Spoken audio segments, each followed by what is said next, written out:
Jonas, chapitre 3.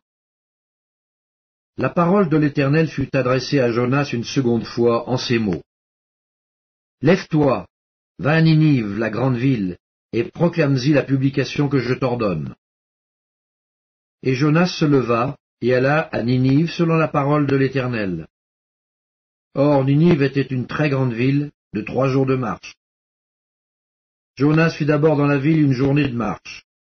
Il criait et disait, « Encore 40 jours, et Ninive est détruite. » Les gens de Ninive crurent à Dieu, ils publièrent un jeûne, et se revêtirent de sacs, depuis les plus grands jusqu'aux plus petits. La chose parvint au roi de Ninive, il se leva de son trône, ôta son manteau, se couvrit d'un sac et s'assit sur la cendre. Et il fit faire dans Ninive cette publication, par ordre du roi et de ses grands. Que les hommes et les bêtes, les bœufs et les brebis, ne goûtent de rien, point, et ne boivent point d'eau.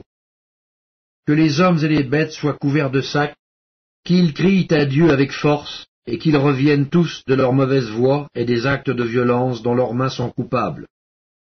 Qui sait si Dieu ne reviendra pas et ne se repentira pas, et s'il ne renoncera pas à son ardente colère, en sorte que nous ne périssions point.